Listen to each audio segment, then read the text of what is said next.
We'll get started since you're all here and we have some people online.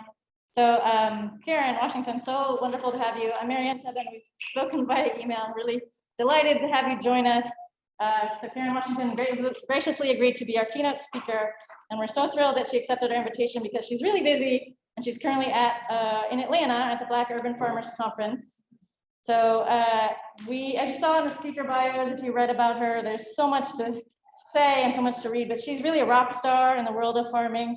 And I think what you do is what I would call magnetic agriculture, because you bring so many people into your fold, into the conversation and into the work, and you inspire so many people to see themselves as part of the food system that maybe felt far away or exclusive to them.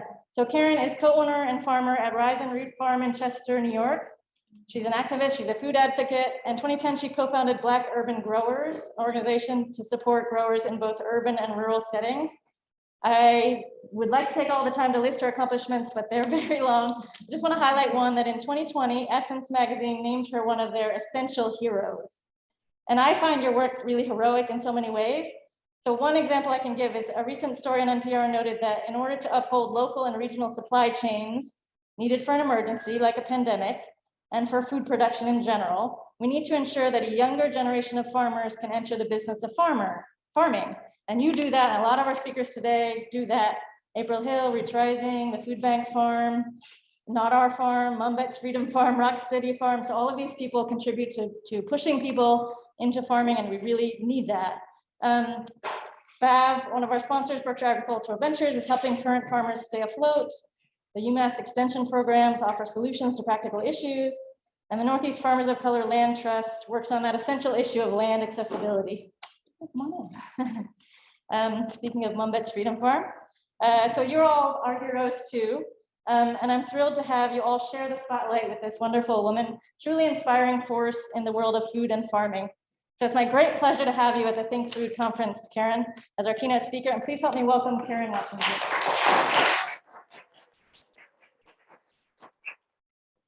Hi, everybody. Can you hear me? Yes. Great. Okay, so I'm going to share my screen as I talk a little bit about me, myself. Well, let me see if this works. I'm going to try this one. I'm going to try this one first. And then I'm going to see if it lets me. Oh, yeah, it may work. Let's see. It does work. Okay, let me go back. Okay, first of all, hi everybody.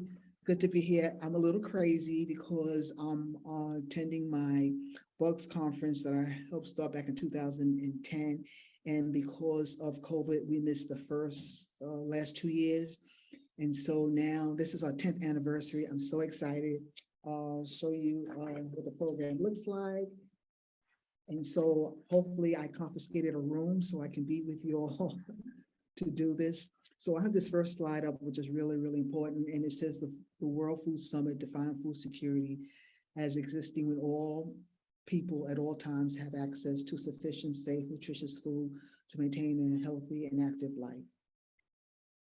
And I sort of pondered about that sort of definition because, you know, I look at our country as being the greatest country in the world, but yet we have problems and people in hunger and in poverty. And so just want you to sort of keep that quote in mind to make sure each and every day we're trying to at least get to that point where all people have access to food that is fresh, that is healthy, that is local, that is nutritious, to maintain that healthy and active lifestyle. So I'm going to start up with a little bit about my history on how I got started in this food world, because my parents weren't farmers, my grandparents weren't farmers, nobody in my family were farmers. And so let me just give you a little bit of history about myself. And so I grew up thinking about food and land. So my relationship to food was the fact that it came from a grocery store. My mom was a good cook. And the fact that a lot of the items of junk food that I had in my community mirrored the colors of fruits and vegetables, I thought that I was eating good food. And when it came to land, growing up for me, farming was sort of slave work. So You never thought of a person of color wanting to go back to the land to farm because of, again, the negative connotation that it had. And so I got my beginning in looking at land and working in food back in 1988 when I moved to the Bronx. And I had a backyard and I decided to grow food. Three things that I wanted to grow were tomatoes, eggplant, and collard greens. Collard greens because it's part of my whole culture. Eggplant because I wanted to find out what is an egg growing on a plant, and a tomato, and it was the tomato that changed my world. However, by moving into this new neighborhood, believe it or not, across the street was an empty lot. And this picture is back in 1985. But when I look at this picture time and time again, and I go throughout the country, there are still neighborhoods that look like this. There are still pockets of neighborhoods in urban areas where you have so many empty lots. And when you are surrounded by despair, which an empty lot does because it's full of garbage, you lose hope.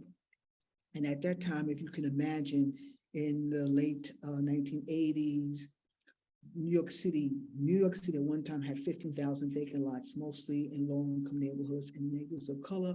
Those that left the neighborhood, they call it white flight because they're power and privilege, and those that remain turn these empty lots into community gardens and urban farms. And so if you look at this picture of community gardens and urban farms, it wasn't about food per se. It wasn't about food per se, but it was about communities coming together with limited or no resources and turning something that was ugly, something that brought in despair as an empty lot, to turn the communities into something that was beautiful. And by having a community that looked like this, it gave the community hope, resiliency. It became a place for seniors and children. And also was a sense of pride to be able to live in communities that look like this. And so, but with any sort of land in any municipality has political consequences, because we thought at that time that we were doing the city a good, we're doing the city a good deed by taking these empty lots and turning into community garden.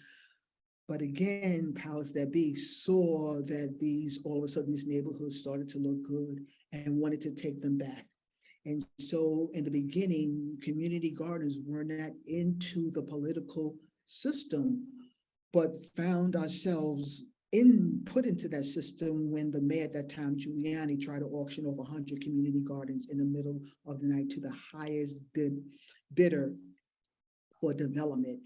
And so people got together and we got together and galvanized ourselves and started marching, started protesting until we got the ear of the Attorney General at that time, was Elliot Spitzer, who said what the mayor did was wrong, and we were able to save those 100 community gardens. However,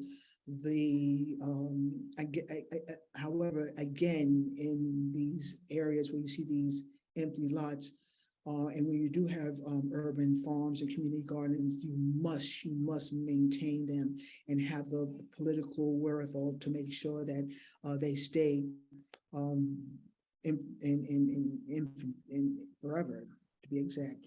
And so for me, when I started, thinking about food and growing food in my community, I realized that I just couldn't concentrate on food alone because there were so many other social issues that were working around my community that I couldn't just focus on food. So I saw the social issues around health, high incidence of type 2 diabetes, hypertension, economics, low income, no income, low wages, unemployment, environmental issues, people and children with high incidence of asthma, living in areas close to incinerators, and also housing, being unable to afford a roof over their heads, and homelessness, people living in streets. And so for me, starting to look at the food system, I started to question the food system because, I was told that the food system was broken and it needed to be fixed. And I know a lot of you are out there have been told time and time again, yeah, the food system is broken and it needs to be fixed. And I want you to sort of think about that and to ask that question to yourselves. Is it broken and does it need to be fixed? And so for me, what I tried to do was to sort of look again at the food system in its components. And what I found that there's four quadrants of the food system is first the production of the food system, the processing of the food system, the distribution, and the consumption. And what makes up this food system is the movers and the shakers. And so when you look at the food system, you have the shakers, which is based on policy and climate, the movers, labor, energy, and waste, all fueled by land and resources. But when you look at these four quadrants of production and processing, distribution and consumption, what is the underlying thing that you see? Well, the underlying thing that you see is that it's fueled by labor. Labor, a food system rooted in cheap labor exploits the same people it's trying to feed. And if you look closer along the food system, you see that there's a food chain that runs from production to processing to distribution, retail and service. And this is all called a food chain. And 1 in 6 Americans that work in the food chain supply our food, from the person that puts that seed in the ground to the food that's on your plate.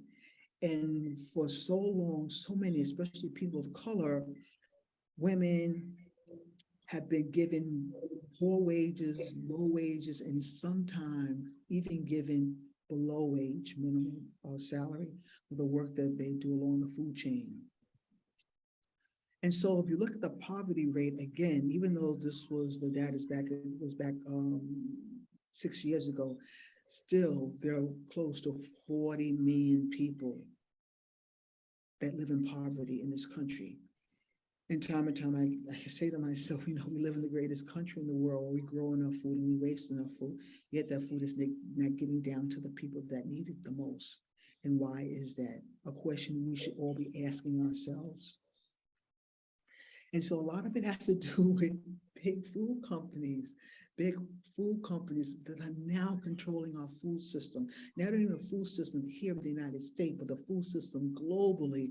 In the beginning, mom and pop stores that were at one time trying to grow food for their communities now have been gobbled up by big food companies and big supermarkets. And as consumers, we feel that we can control our food system when in fact we have no control over our food system. If you think about going to a grocery store, that's all planned out for you. They know exactly how you're going to shop. It's all based on design. You walk into a supermarket and you know that the fruits and vegetables are along one side of the walls, along with the meats. Then there's the cheeses and the dairy up and down the aisles, your breads, your canned goods, and those with power and privilege of the companies that have their labels out front so you can grab them first. And you feel that this is your own experience, but it's all made for you. And then you look at the food system itself. One of the biggest consumers in the food system are who? Children off $1 billion enterprise, because they're the ones that get their parents to buy items that normally we wouldn't even think of buying. And so along looking at the food system a little bit closely, I started to see these 3 pillars of my involvement, of my activism in the food system, which is food justice, food sovereignty, and food apartheid. So let's start with food justice. And so when I hear the word food justice, I say at this point in time that it doesn't exist. And people are saying, wait a second, Karen, what do you mean food justice doesn't exist? And I say that because I feel that the concept of food justice has been co-opted. And I say that because I look at people's website, I look at what they're doing, and I see sometimes food justice is in their mission and vision statement, or they'll use a term like without really understanding what food justice is. And for me, the definition of food justice is the transformation of the food system to eliminate some of the disparities we often see in communities of color. And I say that because if you look at the word transformation, I say that food justice is not a passive movement, it's an active movement. And so if you're supposed to be doing work on food justice, you must be actively working on dismantling the social injustices that you see. And so some of the social injustices that you see is based on race. It's based on limited access to land, inability to be self-sufficient and self-reliant. What does that mean? To be able to control your own food, um, the inability for people to understand the historical context on how this country was built upon. And so again, if you're thinking about your work in food justice, you have to be actively working into dismantling of some of the social injustices that we see. The next sort of phrase that I see people use is food sovereignty. So, they already used for food justice. So now they figure that they can bring in their objective of food sovereignty. And again, I say that's been co-opted too. And I say it's been co-opted because we never give credit on how that phrase food sovereignty got started. It got started by the peasants in the global South, by organizations like La Via Campesina, who for so long has been working in communities to stabilize their community of ownership, to be self-sufficient, self-reliant, to be able to control their own food system, to grow their own food, to harvest their own food, to have access to their own food, and to be self-governed.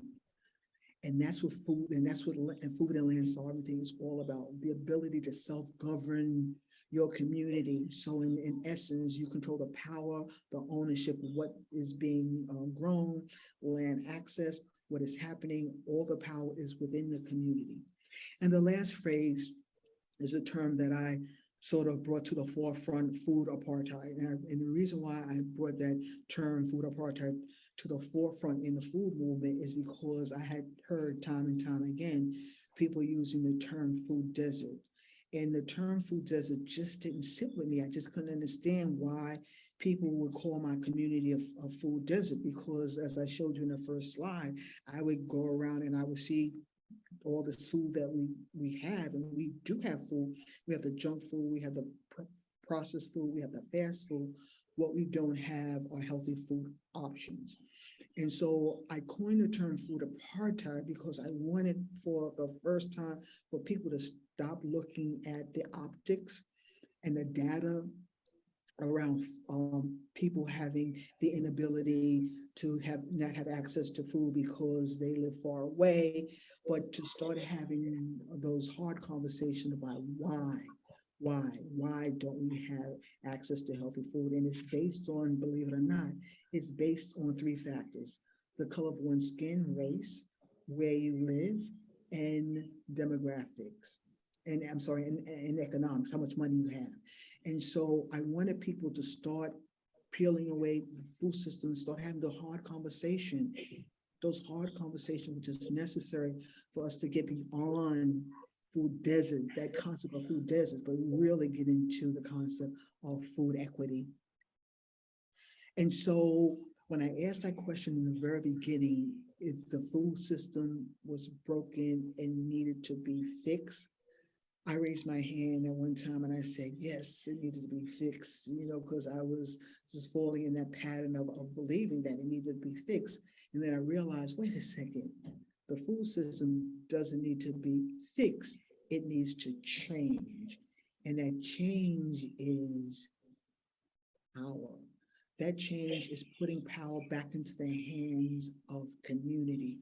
And I say that because, people with power is a drug. And people with power don't want to give up power. However, if we're going to change the food system, then it has to change in which the people who for so long have been under the guise of people who have power now have to get that power back within that community and start thinking about what does power and community look like. And for so long, we have been asked what we needed instead of what we wanted. And I say now within our communities that we don't, for people not to ask us what we need, because need comes from a position of deficit, but ask us what we want because it comes from a position of power. And I look at my community through different eyes. You know, I've been told how my community is full of problems and deficits. And I say a community who has survived with limited resources are strong and resilient. And I wanted to sort of change that sort of viewpoint on how people have been looking at people in marginalized communities and see how they've gotten themselves together to still maintain some sort of power structure, in their community. And so now what you're starting to see is people coming together collectively and demanding change, and that change has to come from people with power. And so there's three dynamics with people with power must do. Number one, people with power, either they must share it, give it up, or eventually it's going to be taken away from them.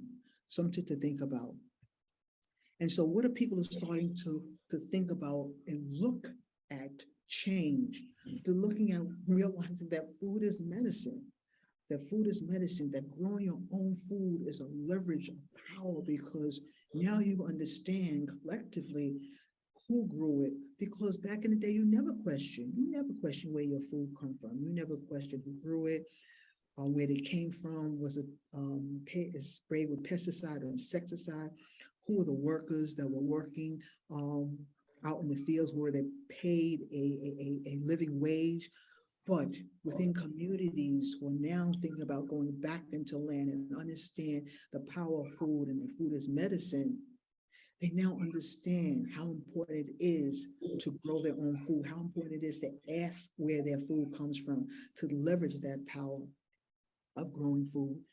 And then looking at land, the next thing of owning land. Owning land again is another form of leveraging power. And I want to sort of talk about that concept of owning land.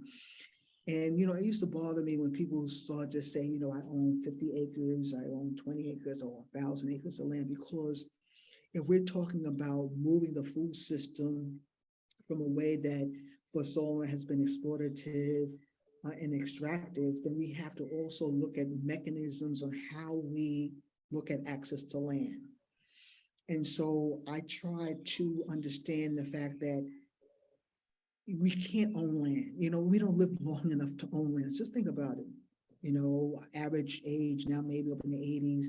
Just think about, as human beings, do we really have the capacity of owning anything when we don't live long to own anything? And so my concept of that sort of thing of owning land has changed. And my concept is based on stewardship and caretaking of the land. Because if we look at ourselves as being stewards of the land or caretakers of the land, then we're looking at a way of taking care of land in the longevity aspect of it, how it's more healing aspect, it has a more relationship to land than just owning land. Owning it seems more capitalistic, and it's more distant from land. But if you think about us being more stewards and more caretakers of the land, then there's a more relationship that we must have to nature and land itself, as again looking at ways that we're dismantling this food system from a view of extraction and exploitation. And the next thing we need to look at is, okay, how do we think about economic development? How do we think about social capital and communal wealth, especially in communities that for so long have been marginalized and have been out of economic and communal wealth? And so for us, the next phase that we've been talking about within our community is economic power, to be able to not only be able to feed ourselves, but how do we think about generating wealth that is started in our community, stays in our community, and comes back into our community. And a lot of times that is about entrepreneurship, because for time and time again, especially in low-income neighborhoods and communities of color, economics is never talked about. They'll come into my communities and talk about, let's sign you up for public assistance or food pantry, but they never talk about let us come into a community and talk about base building, talk about credit repair, talk about investment, talk about owning a business, starting a business, being an entrepreneur, entrepreneurs. And so this is one of the ways that a couple of years ago in basic and community gardens in the Bronx, we started growing serrano peppers and developed this Bronx hot sauce. And the money that is made by growing serrano peppers comes back into our community. Something so small, but what it has done is beginning that first step on economics, on base building, on communal wealth, social capital, getting people into the idea that, you know, communities can come together and start thinking about base building, wealth building by doing something so simple as growing serrano peppers and making hot sauce. And so you have communities, around this country that's starting to think about ways of doing agriculture differently, thinking about what the food system needs to do to change. And so you have people now doing aquaponics, hydroponics, vertical gardens, greenhouses, rooftop gardens, CSA, food boxes, you name it, trying to find ways where they can, within their communities, be self-sufficient and self-reliant.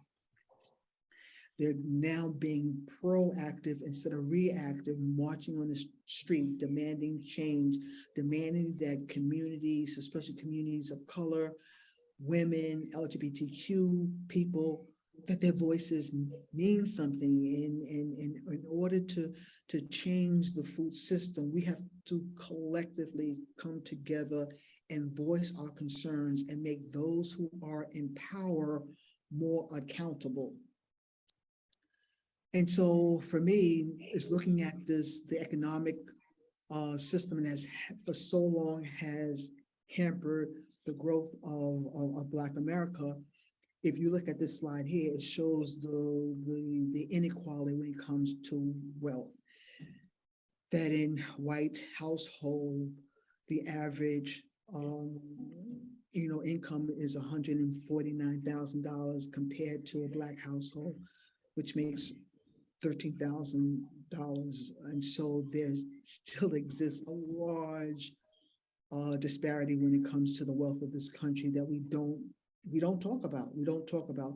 And then there are people out there who are saying, well, you know what, we made it. And so why can't people of color do the same thing? But they don't understand the historical content of racism, segregation, Jim Crow from the very, very beginning, that has really hindered Black growth and Black wealth. And so we need to start having those hard conversations on why this wealth inequality still exists till this day. And so to tackle that sort of conversation, a group of us started to have the conversation of what social capital and communal wealth looks like within communities of color, and start asking those hard questions on how do we change the economic system within our community so that people have a chance to own a business, get credit, understand the economic system in a way that strips down the exploitation and extraction of it and gives the power back into the community. So in 2019, we started the Black Farmer Fund as a way of getting the community involved in the economic system that involves their voices.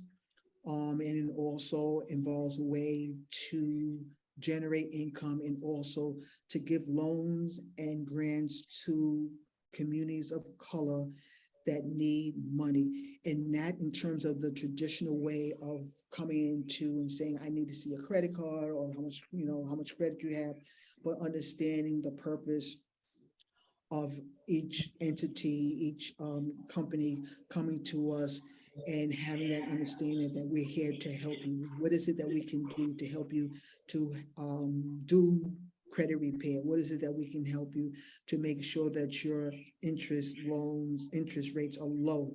What can we do that we can offer you technical assistance? What can we do to understand how your how your company works. For example, farming, you don't all the time work throughout the year. There are days where, and there are months where, you're not farming. So how do you structure a loan or structure a grant so that it matches what the farmer or the business is doing, especially when there's periods when it makes money or there's periods when it doesn't make money. And so I'm proud of this.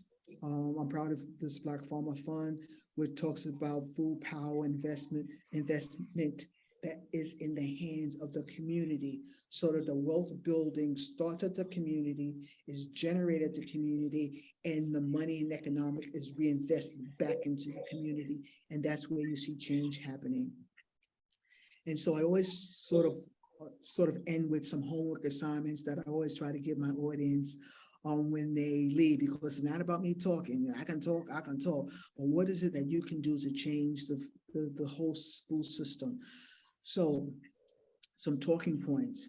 Together we can change the school system by speaking up and advocating for the support and the rights of farm workers and restaurant workers and grocery workers, because what this COVID has shown us who really and truly are the essential workers.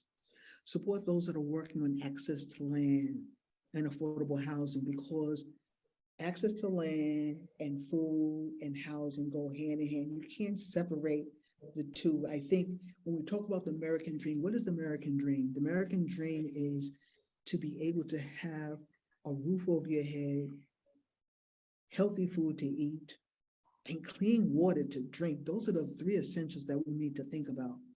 Be open to the idea of land reparation with those who have their land lost or stolen. I think that's a hard conversation to have, but it's a conversation that we're starting to have, especially young people, power privilege, who are questioning their ancestral legacy on how they have obtained land, and looking at ways where land can go back into the hands of people who have lost their land, and thinking about ways that we can repair some of the harm that has been done. Again, demanding healthy food, clean water, because both are human rights.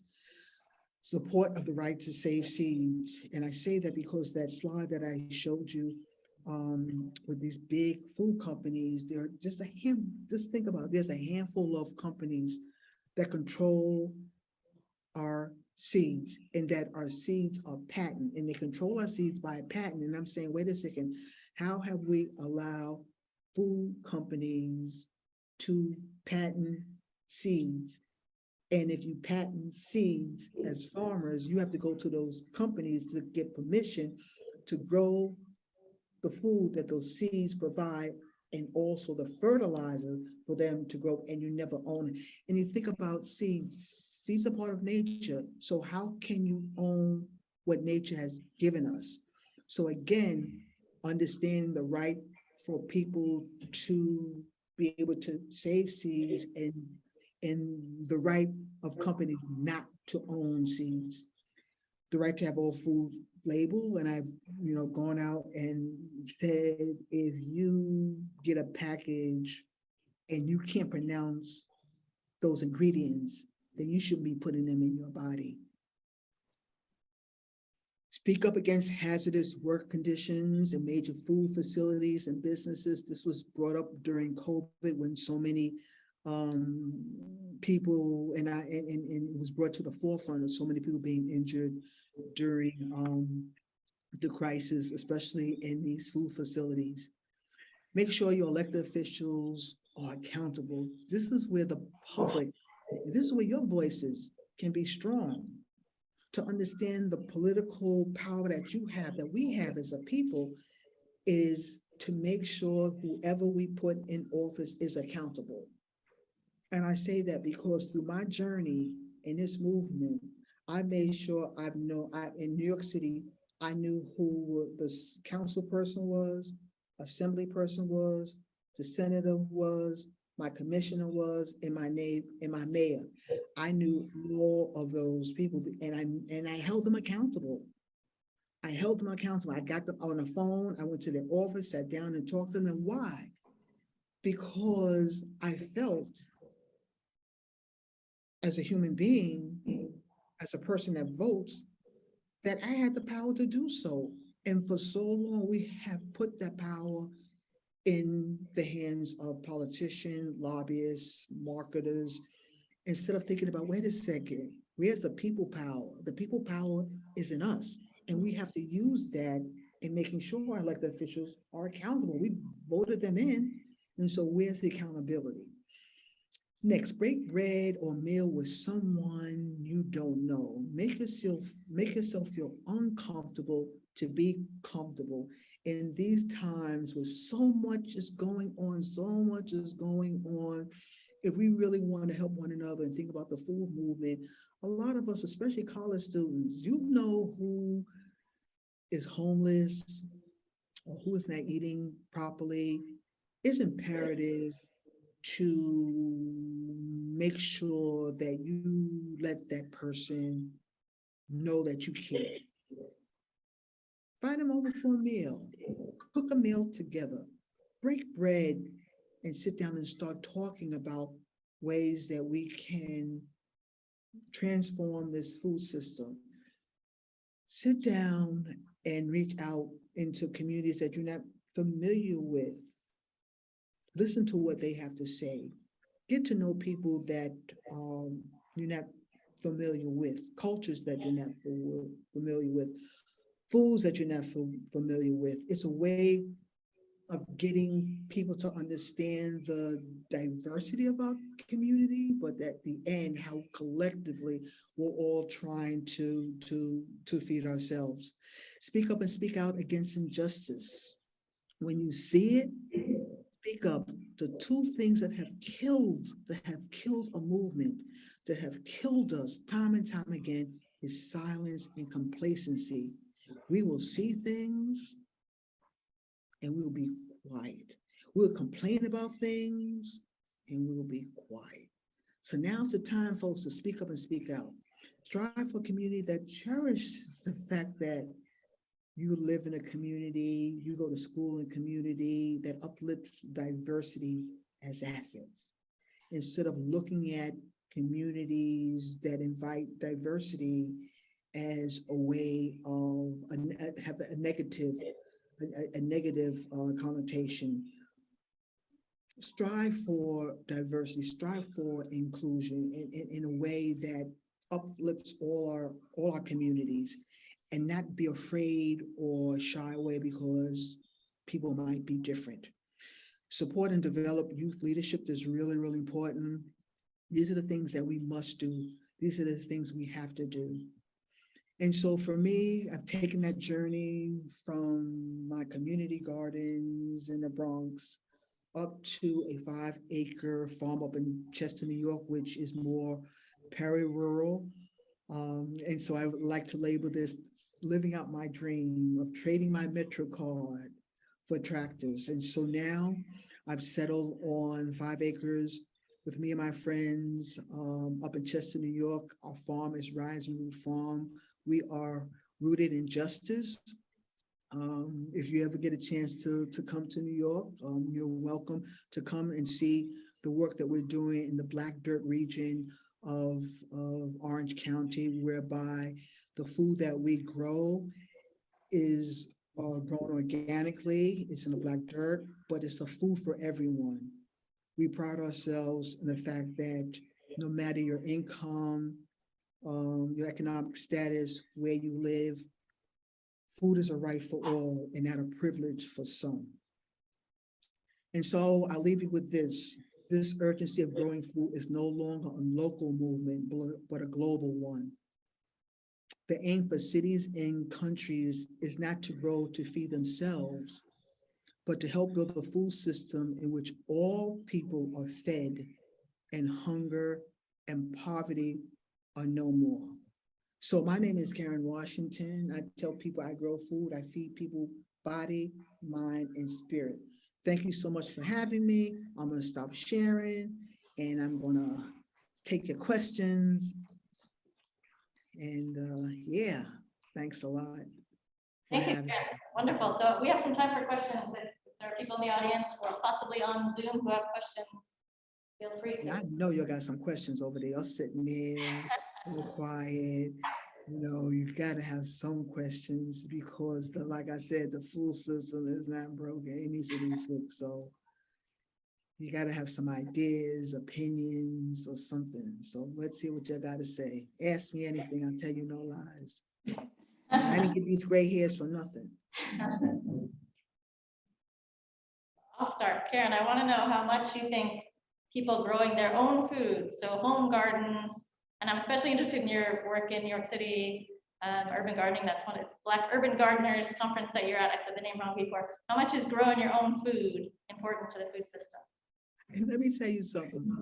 I grew up not knowing where my food came from. I grew up if you live in concrete jungle, you don't even think about where your food comes from. You know, I mean, in my neighborhood, you're surrounded by fast food, junk food, and processed food. You can go every day from Monday to Sunday to get food from a food pantry. You can get food up and down the block from a fast food restaurant, grocery stores, bodegas. There's food there, and but you never question where it came from. Your relationship to the earth. There's such a disconnect. And so by having community gardens and school gardens, you'd be surprised when you get, especially young kids, and you get them into a garden, and for the first time they see a tomato growing. What? It's unbelievable that when they pull up a bunch of carrots, go see a kid pull up a bunch of carrots from the ground. The expression on their face is like they hit the lotto. They don't even think about money. They're thinking about pulling out a carrot, you know, or grabbing a tomato off of a vine. I was an adult until I knew that a tomato grew on a vine. And so we have these growing spaces is so instrumental. And you know what I tell young kids too, and young adults to do? If they are lucky to have families that grew on farms, had gardens, I'm telling you all in this audience, take out your Samsung Galaxies and your iPhones and capture those stories. That's your legacy. That's your relationship to land. I don't care where you come from. That's your legacy. That's your family story. How it was to grow up on land and how it was not to go into a grocery store, how it was to go out into the field and get that chicken or go out to the field and get that medicine herb instead of going to a doctor. We did those things. And so it's so important now for people to go back to the land, to, to those stories that have been gifted to us, those imaginations in our head about how food was grown and how the land was. It's a magical place to go back to and to touch that land and to grow that food and to eat that food that feels so good and so healing. So that's an excellent question. I'm glad that you asked that question because it's so important. Another thing, because people say, oh, you know, that people growing food in community gardens, and that's not enough food that's going to grow to feed people. And it's not about growing to feed people. It's about having a connection to where your food comes from. That's important. Yeah, I agree. Thank you. All right, other question. Go ahead, Dan. Thinking about people in power, like as we're coming up on another farm bill in the not too distant future, is there any priorities that in particular you're focusing on advocating for in the farm bill? All right, so I'll repeat the questions for the Thank you so much. The upcoming farm bill, talking about people in power. For the upcoming farm bill, do you have priorities in mind for the new farm bill? Yes, always about access to land and access to resources. You know, I would like also to see in a farm bill an educational component where there is money set aside to help young people want to go back to the land. You know, we talk about student debt. I think student loan debt. How's that? Student loan debt.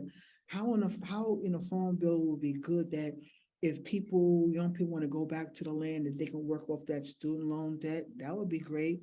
How about getting they used to have like I think 4-H clubs at one time whereby You know, people, there was an educational component. I would love to see a huge educational component in marginalized communities in urban areas that would help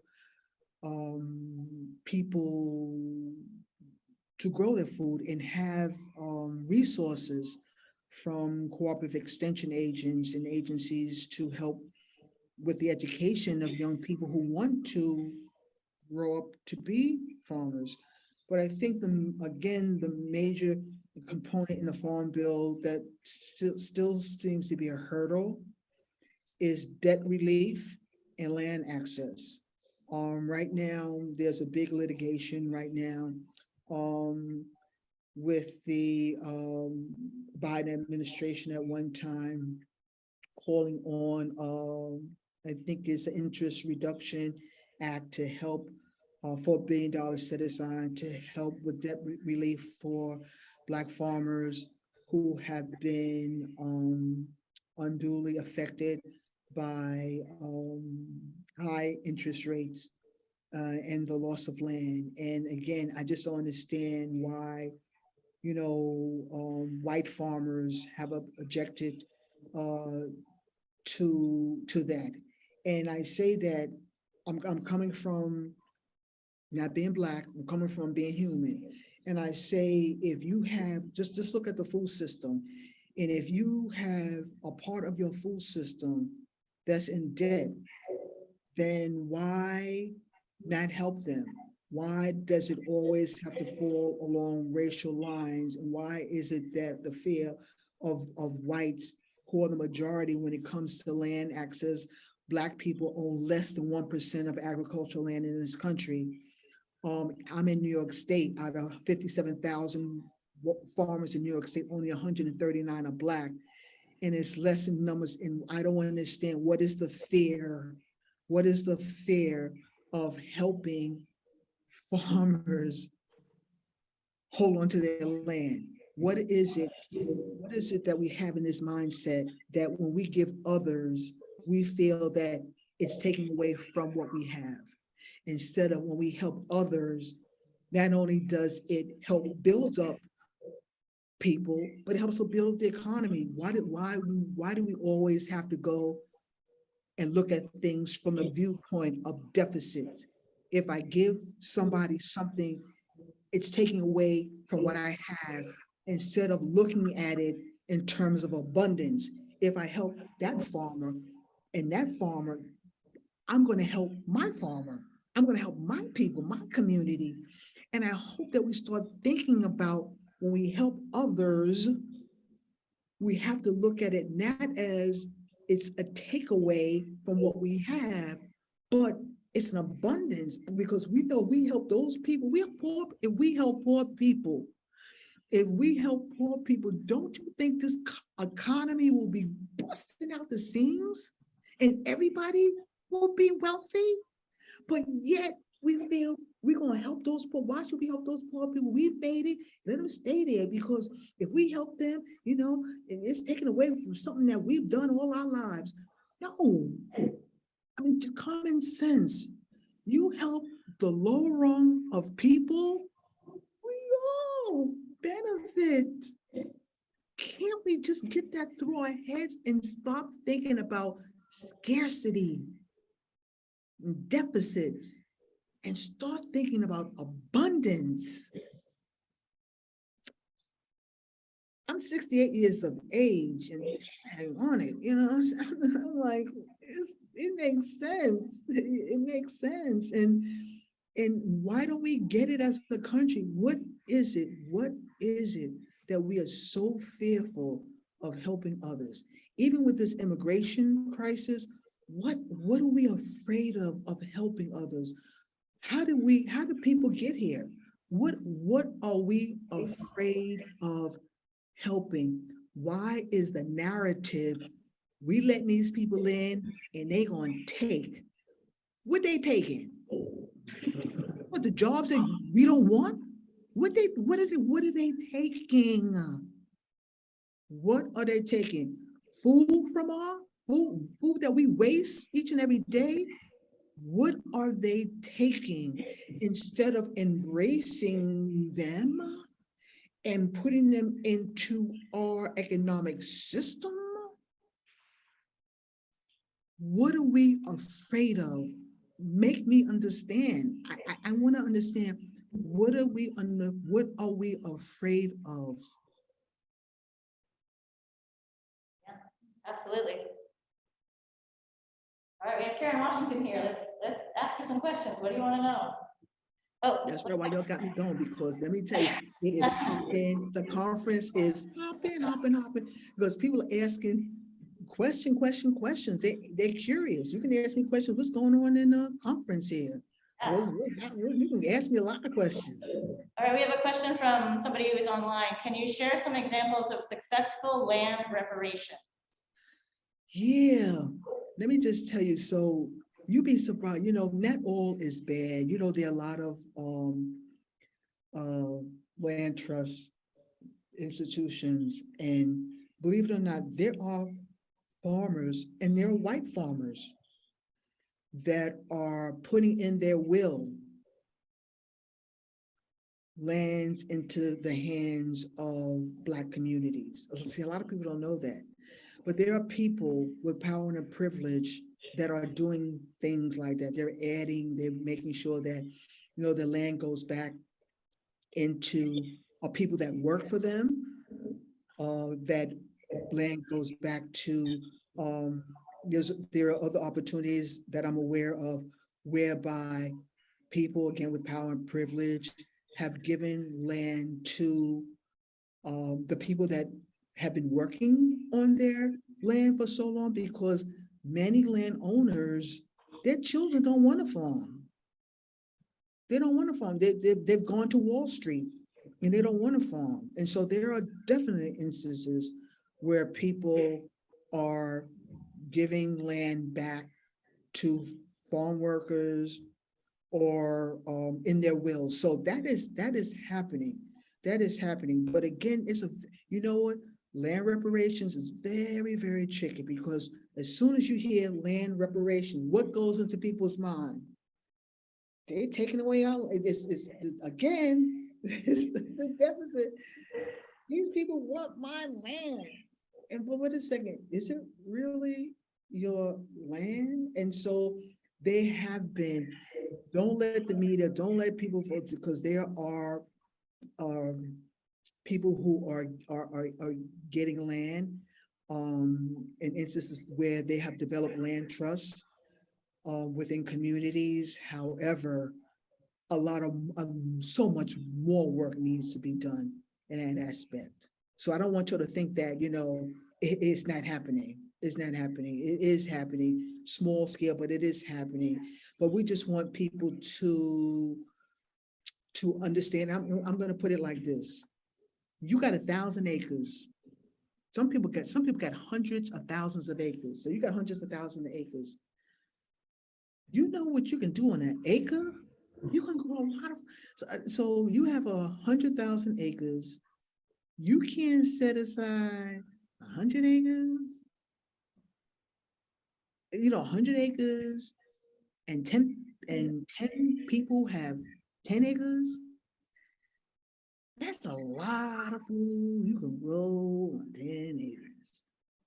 And again, think about the concept of land reparation. You can give 1% of that land and never miss it. But again, what's the concept in our head? What is the concept in our head? Our head is, I got 1,000,000 acres. I don't want to give 1 acre of land, because if I got 1 acre of land of my 1,000,000 acres, I'm losing something. Again, we have to get out of our head that sense of loss and deficit if we give.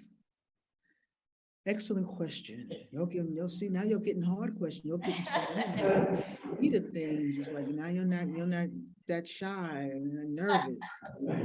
You'll figure you're gonna say the wrong thing and slip up, but that was a good question. Come on, ask me. Can you tell us what's going on at the conference? What's top of the line? At the Yeah, conference? so one of our civil rights icons in the movement, Charles Sherrod passed away. So I don't know if you know his wife, Shirley Sherrod, an activist, worked for the USDA, and was falsely accused of using her power to not to help white farmers, when in fact she did, and it came out that she did, and she lost her job because they said that she was discriminatory. In fact, she wasn't. But anyway, that's a long history. But anyway, her husband, Charles Sherrod, was instrumental in working on fighting against segregation, Jim Crow, and racism down here in the South, the Southeast, especially in a county of Albany, Georgia. And also, I guess a couple of years you heard that they were able to get back their land that was confiscated, their 1,000 acres of land that was confiscated by the government, taken away again because of racist practice, and was returned to them a couple of years ago, and they formed this new organization called New Communities. So being a activist and a legend for all when it comes to equality, passed away. So the conference is dedicated in his honor. And so what the conference is all about, the name of the conference is Reunion, Rediscovery, and Resilience, and it's getting people to understand their relationship to nature and land. You know, having that conversation, what it is to go back to the land, what it is to be close to nature, how do we become caretakers and stewards of the land that is given to us, how do we not replicate the injustices that have been dealt to us, how do we work collectively in love and healing our community, how do we think about feeding ourselves when nobody wants to feed our community, how do we come together to look at what we can do to be self-sufficient and self-reliant when we go into neighborhoods and we're not welcome, when we try to farm and people put up barriers that don't want us to live in their neighborhoods, don't want us to farm in their neighborhoods. So how can we reach out to people who can support the work that we're trying to do? And basically it's going back to the land to be one with nature and to be able to feed our families. That's it in a nutshell. That's it in a nutshell, based on the power of love and healing. That's what the conference is all about. That's it in a nutshell. So that people walk around, people walk back into their communities to share methods of bringing communities together and saying that they're not the only ones with the same problems of hunger and poverty, of people not wanting them in their neighborhoods, and how can we work collectively to live. Well, it's really inspiring, Karen. So thank you so much for sharing this all with us and for answering our questions and really just being here. Thanks so much.